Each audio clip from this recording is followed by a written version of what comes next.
And folks, Good, this is going to be sent to you as well.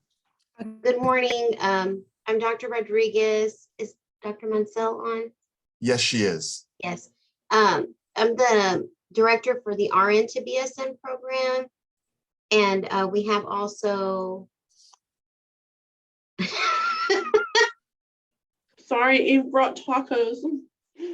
I'm Dr. Mansell. I'm the interim director for the associate degree program here at the nursing department.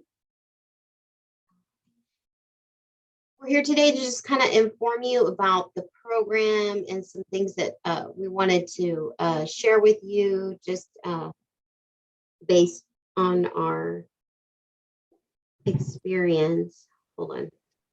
So first thing, hold on. How do I share my screen? I think you have it. You're sharing it already. I am? Yeah. Yay. Okay. Okay. So first thing is that there's two types of nurses, right? We have an LVN, a licensed vocational nurse, and we have a registered nurse. The licensed vocational nurse is 1 year of study. And the difference with the LVN and RN is they have less initial responsibilities. So for example, an RN would go, if somebody was coming in from Uvalde, a triage patient, and they were coming in, an RN has to assess them first, check them and make sure that there's nothing that's abnormal or nothing that needs to be addressed immediately. Okay, versus an LVN, they do the ongoing care. Okay, so the difference too is that 1 year of study for the LVN and 2 years of study for the RN. Now, for an LVN, they can bridge and come to an RN program, and it should take a year. But it's increasing responsibilities and more of a leadership role as an RN. So, y'all can see my screen? Still? Yes. Okay. So what we're here today is we want to see if there's a way you can help us to educate the students that you talk to that are seeking nursing information, to tell them, because traditionally we would always send our students to a university for their bachelor's degree. But now that we are expanding and our level has been approved, we offer a bachelor's degree, and it is significantly more feasible than paying at UT Arlington or UIW. So how the program works is if I was coming in from, let's just say, high school, and I wanted to be a nurse, the AAS is when you would take your 36 hours of your prereqs, and then after the completion of your prereqs, you would apply to the nursing program. Once you finish that 2-year program, you can apply for your licensure, test, and then already be an RN. Okay. The only difference is that you would have an associate degree, but you would still be making the same amount of money as someone that studied at UIW or UT Health Sciences, because there's no difference in terms of wages initially with an entry-level nurse. Okay. So for our students, we have a lot of students that want to work immediately, want to hit the workforce, want to work, and want the fast track too. So just having them being able to go through the 2-year program and being able to apply for licensure, they would be able to earn $65,000 a year starting out, which is good for our community, because a lot of our students are disadvantaged and need that income immediately. So then once they apply and they achieve and they get their licensure, then they are eligible for the RN to BSN program. So in looking at a traditional student, this was something that we just looked at. This is just a recommendation based on, if I had a student come into my office that maybe was graduating from high school and had a good support system from their family, or maybe had a spouse that made higher wages and then could afford putting me through school, this is like a fast track option for a student to get all their prerequisites done. So looking at this, it's just kind of based on our experience as nurses and when we went through these courses, putting a science with an English and a science with a psychology, a student is likelier to be more successful than having, you know, an anatomy and a micro or an anatomy and a chemistry. Okay. And so just an option how also too, because we're looking at fast tracking students, we want to make sure that they come in and continue looking at a wintermester, looking at wintermester courses and plugging in the courses that aren't as hard to manage would be a good thing to do. So let's see. So for you to understand too, is that when once you finish your prerequisites, you're going to apply, they apply into the nursing program. And this is just something, an application cycle that you have as a reference, that for the fall, they can apply in November 15th through February 15th. And for the spring, June 1st to August 31st. Oh, you know what? This was supposed to be up here. I didn't know the course number for the developmental course. That was something that needed to be added.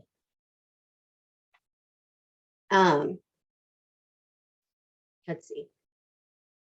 So just trying to plug in, because a lot of the students that we have from high schools, they rely heavily on us in terms of how to structure the classes and things like that.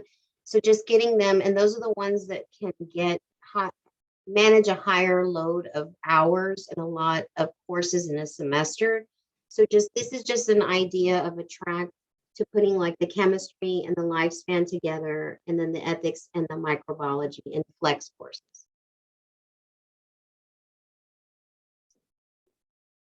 Another thing we would like to see is that if you have an ongoing student that you're advising, that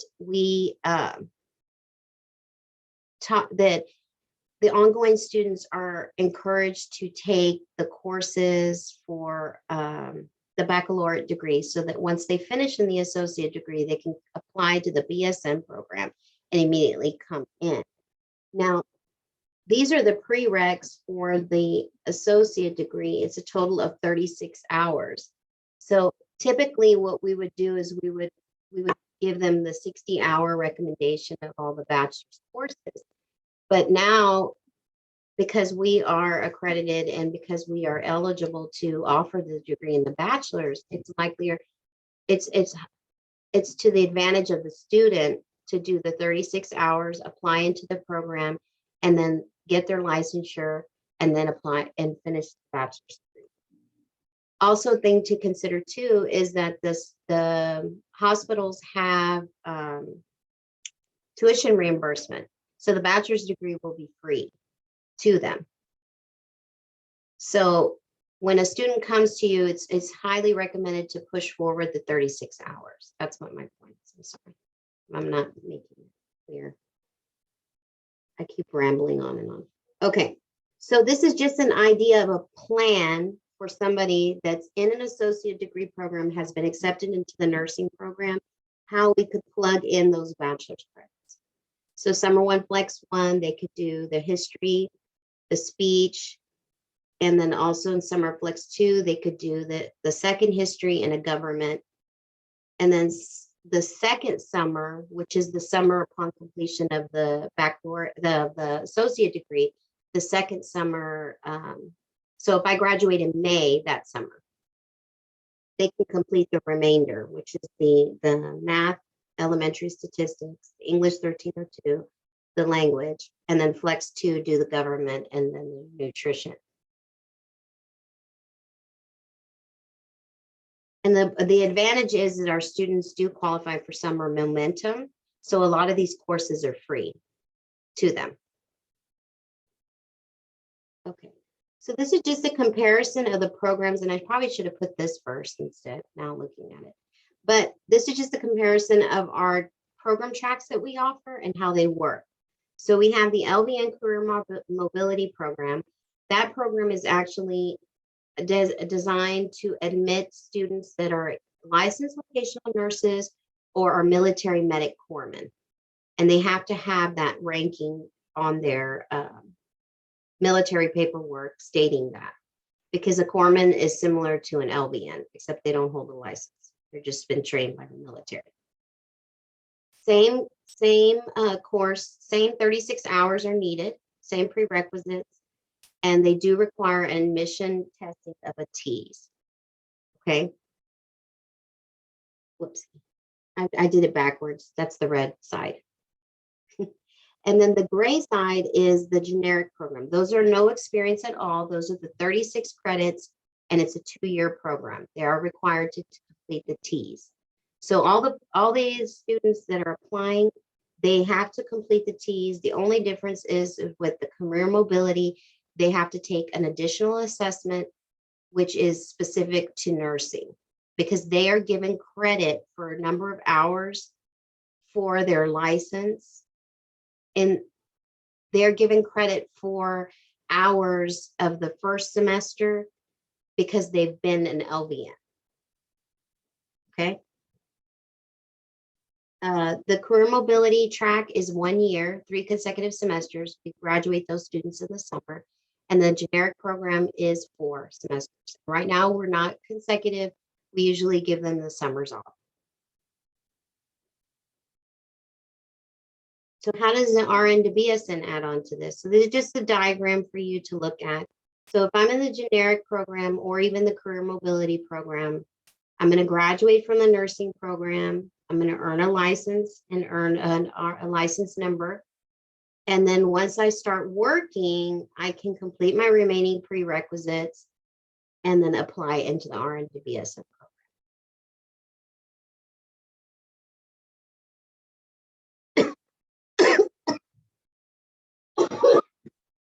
Sorry. Same thing for career mobility, same step.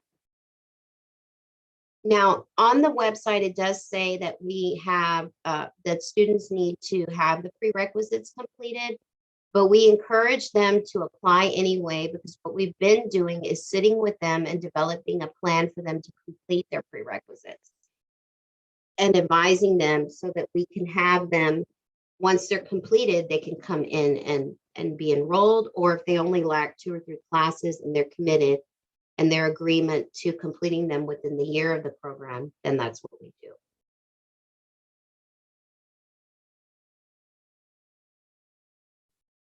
Okay, so right now our RN to BSN program, we have 2 program tracks. It's online, and then we have a hybrid track. The hybrid track, 50% online, 50% face-to-face.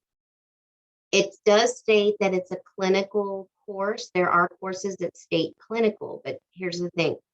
The bachelor's program, we've already, in the associate degree, the students have already validated the entry-level competencies for them to work in the healthcare system. So for the BSN, we don't need to validate that again. So the clinical is very different. It's a project, and it's a project that they work with their either their place of employment or the place that we send them to work on a leadership or community health project or anything that is in their interest. Right now, we don't have a program part-time track, but it is something that we're looking at offering. We encourage them, yes, like I told you about the prerequisites. And the one thing that is required for the admission is that their license is clear and in good standing.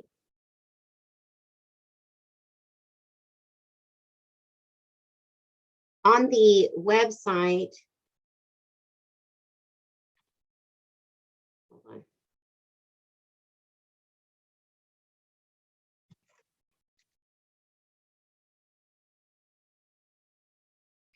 On the website here, we've made some changes to kind of help with the navigation. So there's a button here that you can take if it's a student that needs their associate degree, or if they want to complete their RN to BSN program, they can click on that and it'll take them straight to the admission criteria. Everything we just talked about. We do use a multi-admission criteria rubric when we're admitting the students or looking at admitting the students. And that considers all the factors, the grades for their prereqs, the grades for their Ts. And that's it. Any questions so far? Dr. Rodriguez, there is a question about math. There were some other questions that I was able to answer already, but there was a question. It says, so I just want to confirm this question about the math level every year because I feel it changes. We have 3 different levels of math ready. Remedial, which is math 0410, math with co-rec, take a college level math with remedial, and then college ready. If a student has not taken math, are in the TSI level of math with a co-rec, can we put them in biology 2401 and chem 1405? One year we were told that if their math is higher than remedial and they have yet to have taken math, we can add them into those courses. Now it's updated to they have to take a math before enrolling in those courses. Can you share if either option is okay or if you have a preference?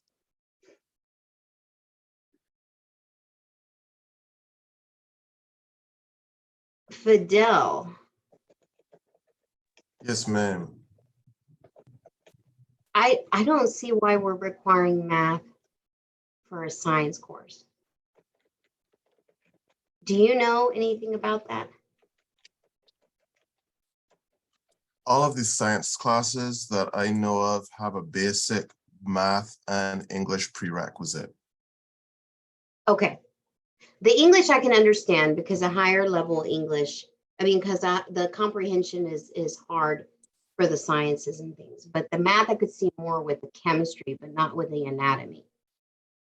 So this is not changing any developmental courses. This is just, if I was advising a student as a nurse and they came and asked me, which classes should I take? Which classes should I take together to help me? This is what my recommendation is. This does not change anything that the catalog or prereqs or anything that's stated. Does that make sense? I think, sorry, I think I can't speak for everyone, but possibly I think it's very helpful to have the sequence of classes that's provided. But I think in my case, where I've seen so many students who aren't college ready, it may be helpful to have a sequence of students who are neither college ready in math or English. I don't know how on my end, I think that'd be helpful. I don't know about everyone else, but I think that might be. Oh, that's perfect. Yeah, no, that can be doable. And I can work with Fidel on the college ready courses. Okay. Any other questions? Looking at something, hold on. Want to emphasize Hilda's question above. That Okay. was the one we asked about the math Yes, that I read. I'm referring to T's prep course, T's. Okay, so Bertha, you want to just ask your question? Yes. It's hard. Okay. Yes, for the T's, I know that St. Philip's offers T's prep, and many students sometimes take it over there or try to prepare over there versus coming here because we don't offer it.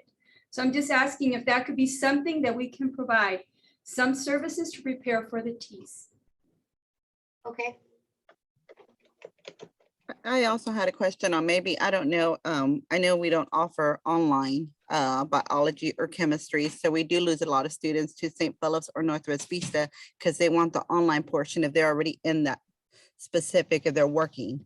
So that I've noticed that we do lose a lot of students because of the online or even hybrid. We offer, I think, hybrid biology, but not chemistry, and chemistry is needed for the microbiology.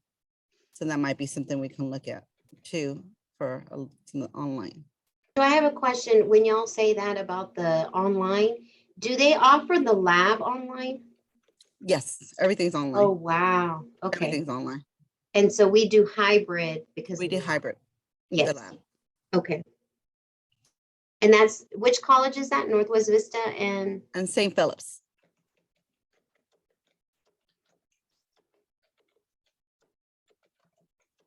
okay.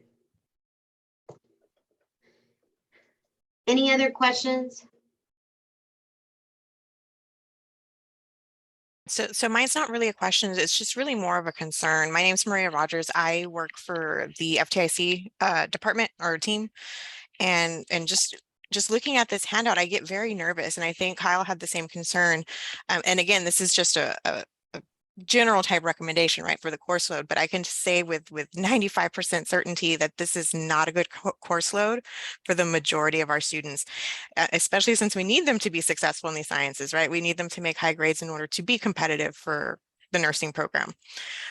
So just for our general advisors in the room, I would say, use this as a guide, but be cautious, make sure the student understands the importance of the grades that they need to earn, and that they understand the intensity of doing an anatomy and chemistries, microbiologies in a flex.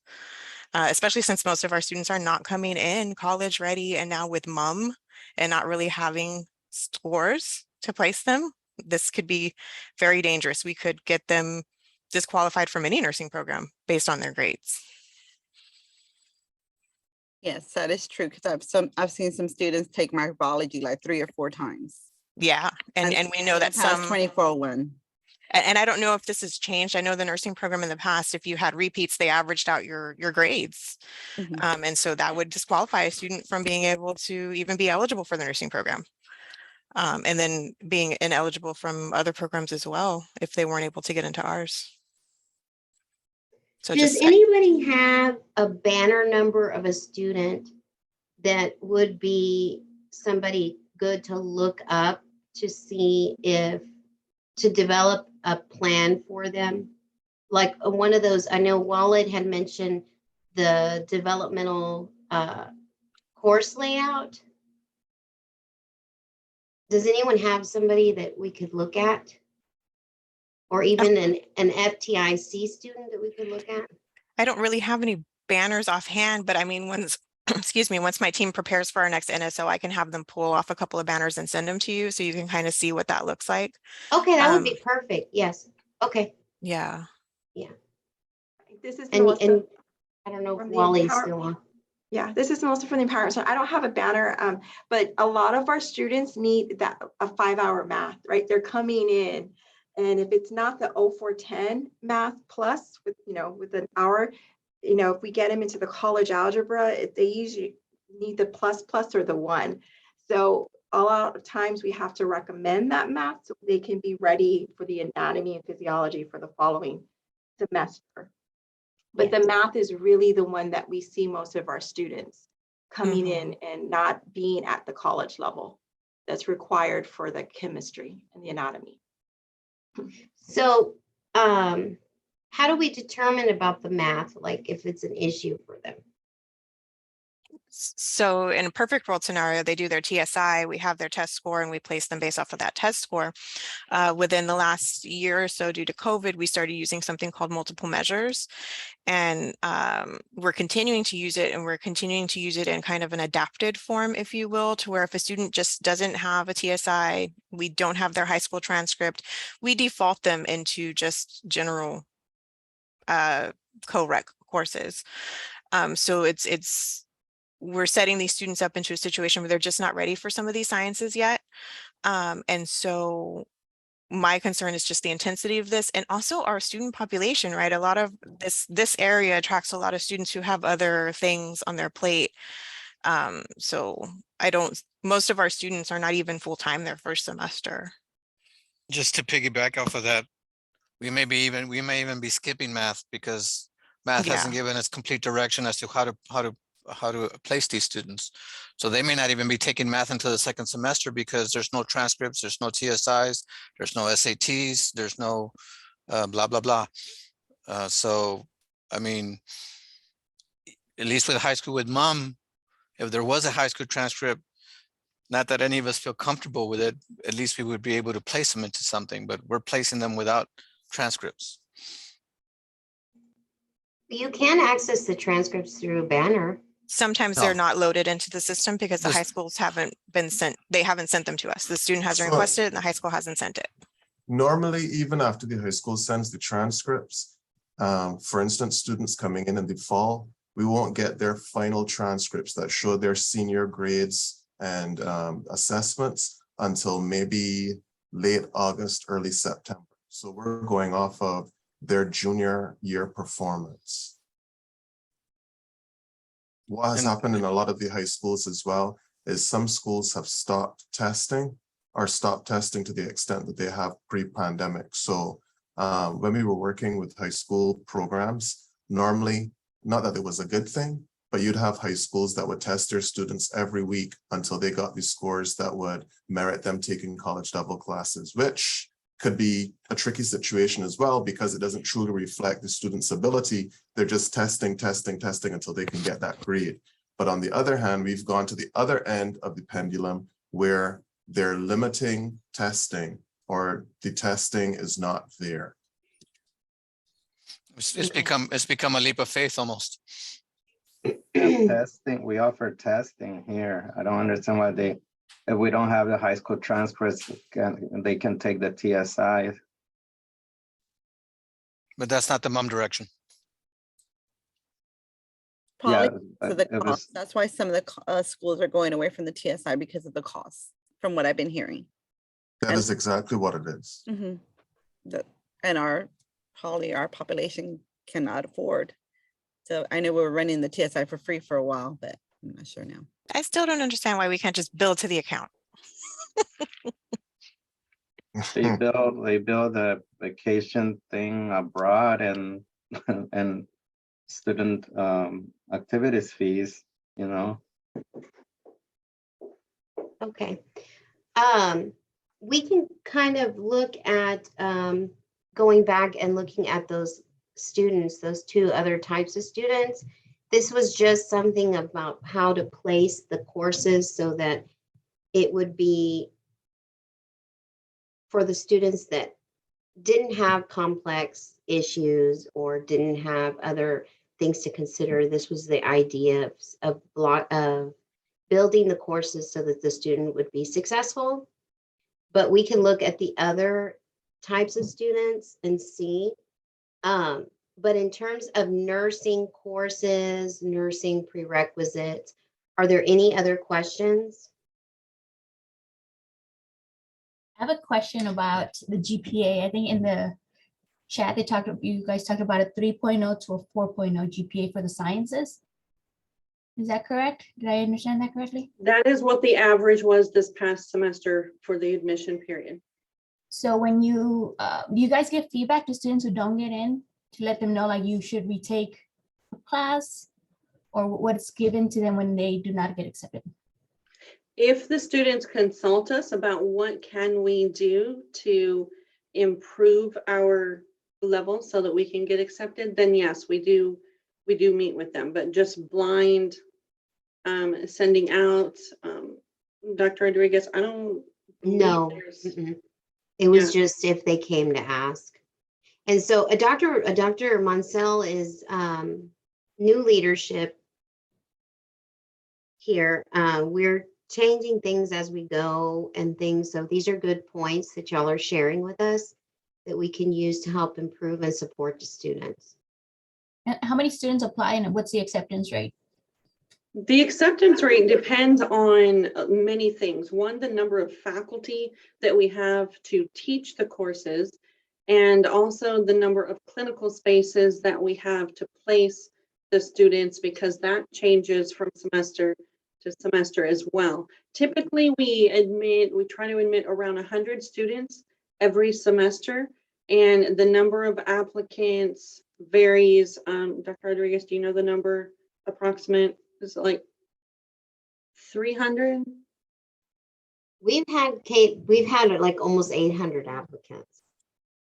But some of them are incomplete. They don't submit, they don't do their T's, or they do their T's, but they don't submit their transcripts, things like that. But they don't meet the criteria. Out of the 800, then it goes down to like maybe 300, and then we start looking at those closely. So I think Dr. Mansell is right. Like we could accept more, but we don't have enough faculty. We only have what, 14 faculty? And by the 14. Board of Nursing, we're only allotted 10 students per clinical rotation. So. So I kind of have a follow-up question. So you know how UT Health Science, they have kind of like that snapshot of these are the students who applied, these were the grades they had, these were the, they kind of have that little info chart. Will we ever have something like that for students to be able to look at? I know a lot of students ask me for that. We can look at doing that. That's actually a good idea. I know Yeah. Ashley has shared some things and we've updated our website to make it more friendly and clear on some of the things. We can look at doing that. I know there was another recommendation about the finance to see how much the difference is for the BSN, and we're working on that too. Yeah, These that are would be all good good too. ideas. Yeah, And is and the it only reason why I tested? ask so many questions is I used to be the team lead for health and bioscience. And when I was over them, that was something I had kind of asked for consistently because our students ask for it. They see the UT Health and they want to, kind of compare, what they're up against. Okay. And is UT the San Antonio branch, right? Correct, correct. Okay. I wrote it down, Dr. Rodriguez. Oh, thank in you. notes. Yes. Okay, any other questions? We just want to offer our help if there's ever y'all have a question or anything. Miss Ellie is the whiz at admissions. She's the one that does all our admissions and stuff. And so she's a good support, but you know that you guys can call us anytime if y'all have a question. There's a question about information sessions. We do information sessions every week. I think our next information session is August 11th. I'm looking to confirm, I don't want to lie. Yeah, August 11th. And that's listed on our website, the dates that we do the information sessions. And when we do the information sessions, that is Rocio Antion and Alita Connell, and they are actually able to give general basic information, but then they can also work with the students one-on-one to give specific detailed information and answer their questions. Teams, no, we're not. We're we're still not. working on it because the app has to be on our computer. So we haven't quite figured out how to do that. And we haven't had time. We had a missing mannequin yesterday. So we had to account for that. Inventory. So we had to be looking around and doing that. So that's on our list too. We just haven't had a chance to do it. Team browser works awesome as well. Yes, but then you have to keep logging into it. So I really want it on the computer. If a student doesn't quite meet the required GPA, would you encourage a student to apply anyway?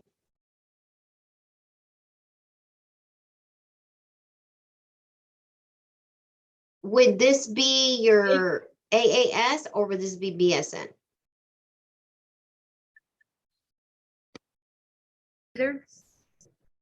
Either.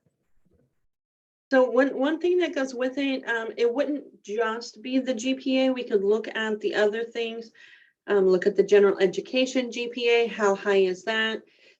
Did they take the TEAS test? How high do they rank on the TEAS test?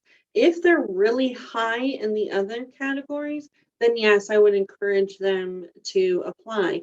If they're mediocre or if they fall below average a little bit, then I would encourage that they retake it to increase their GPA.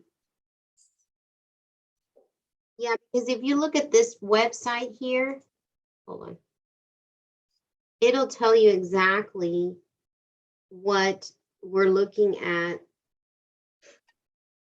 in terms of scoring and things for the courses.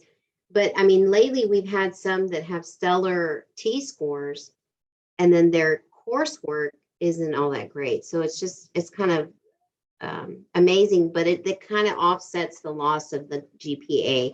So there's nothing wrong with them applying. And then if they don't get admitted, applying again.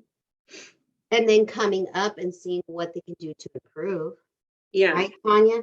Yeah, so if they apply and they don't get in, then they can always, contact us and schedule a conference. And then we look at all of their information individually and we say, these are the areas where you really need to improve with that. But when asked about the science GPA, and I said it's 3.0 to 4.0, that's why there's such a large difference between the GPA high and low, because the other factors are what have brought students up to make them at the top of the list for admission. This So, is, and I'm sorry, go ahead. Go ahead. Go ahead. No, go ahead. Finish Can your you thought. put it back on the admission criteria that you had?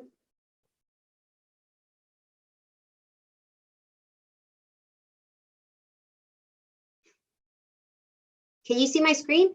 Nope. Oh, I was like, well, I have it on there.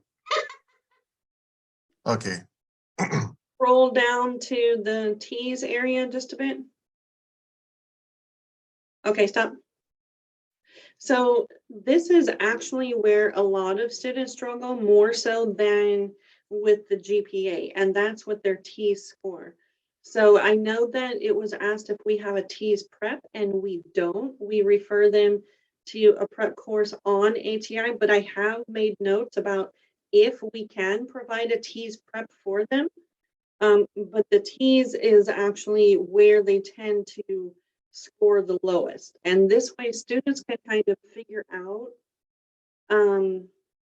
what their ranking would be, because on the back of our degree plan, Dr. Rodriguez, do you have that? Is it accessible on here? Do you know? Yes, it is up here. What did you need? The back page. No. Let me go and get one. Do you want me to scan it so that I can bring it up?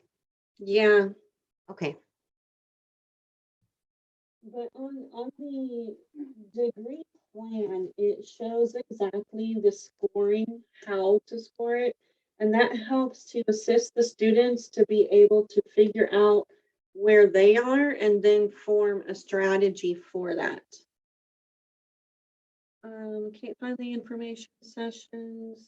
Okay, let me find out exactly where they're at, because I know we've been trying to update our website to make it more user friendly.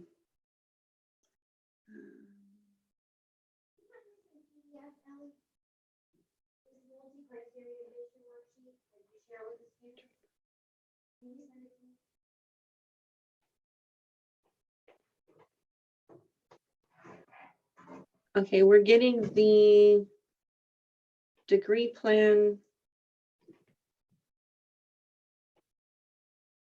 She's going to send it to me. Okay. And then we can post it. I love this. Did you see this on here? That's a good idea about posting the information sessions online. I'm asking Ellie right now. I don't think we do. It's all in a flyer. Oh, the T's they can take. We haven't set a limit on how many times they can take it. They just have to wait 30 days in between. I thought the website said 2 times in an application period. That's what I thought too. And I thought it was a year within. I'm not real sure, something like that. When you had the website up, I read that it said 2 times within an application period.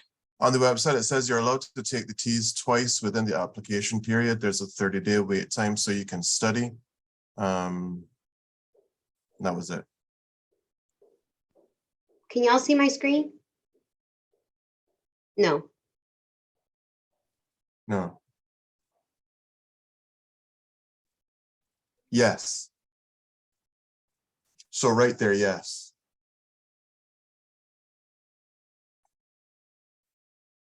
Under letter D, it's underlined twice within the application period. Probably because of the time, the 30-day wait time. because I thought, because if we say it is best if you score higher, because we take the higher score from what I understood with Ellie. Tanya.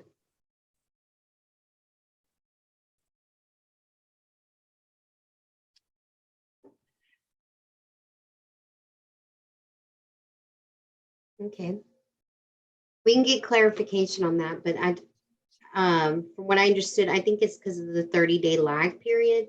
It's hard for them to get into the scheduling, but we try not to limit them applying and not retake and being able to retake it to improve their score. Because we've had quite a few that have done that. Any other questions? Where on the website is the information sessions with T's? Did we answer everybody? No, I think that was the one thing. Well, I think you said that you just have a flyer for the info sessions right now, but that's a good idea to go ahead and post it on the website. Yes, that's a good Okay. idea. So I have a little clarification. We are posting the information sessions on the website, but like I said, we're right in the middle of revamping and making it a little more friendly on the eyes when you're looking at it. As far as the TEAS testing and how often they can do it, they can only take it twice in an admission period, but that admission period consists of when the application period opens and when it closes. And that's typically only a 3-month period. But they can take it as many times as they want outside of that application period, as long as their TEAS test, the score is within 1 year for the application period. Does that make sense? So we would recommend that if they're applying and the application period opens in August, then they want to be taking that TEAS test, you know, way earlier, say March, April, May, to get that high score that they can, so that they'll rank high when we're looking at all of the applications. For someone who knows nothing about TEAS, I'm not a nurse and I don't know what TEAS, is that like, are they testing them for high school in those subjects, college in those subjects? What does that entail? To know what I'm talking about when I explain, you got to do a TEAS test. It's basic reading comprehension level, reading rate or reading speed. It's just because the courses that are part of the associate degree, they are, there's a lot of reading and a lot of understanding what they're reading. The math, looking at basic math calculations, division, multi-criteria, sorry. The math, the science, there is a test plan on ATI. Do you want us to put that on the website for the ATI TEAS? It's just basically anything related to basic math, science, and vocabulary, because we really want to make sure that the student has a good foundation. So does it help that they have like a semester or so under their belt, so that way they would score the highest, or you haven't seen a difference in that? I haven't seen a difference, and if they're straight from high school, I would probably recommend them take it right away because it's all fresh in there.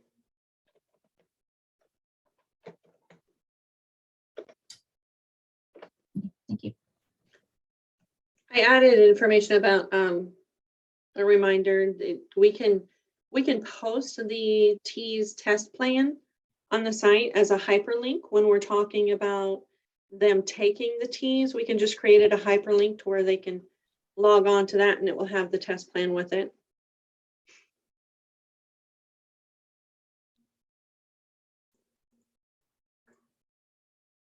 Okay, any other questions?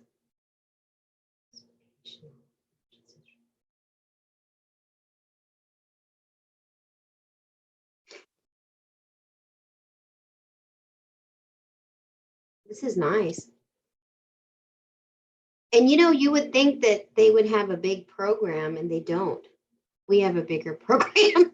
So I don't know. You're very proactive. You're very proactive. And I think offering Zoom sessions allows many students to learn more about the program. So maybe we can learn from best practices. And on the Ts, I do send students to get prepared somewhere else, like Restore, because we don't offer those services here. So something to look into, maybe to expand our opportunities for them to succeed. Good. Yeah. Okay. Any other questions?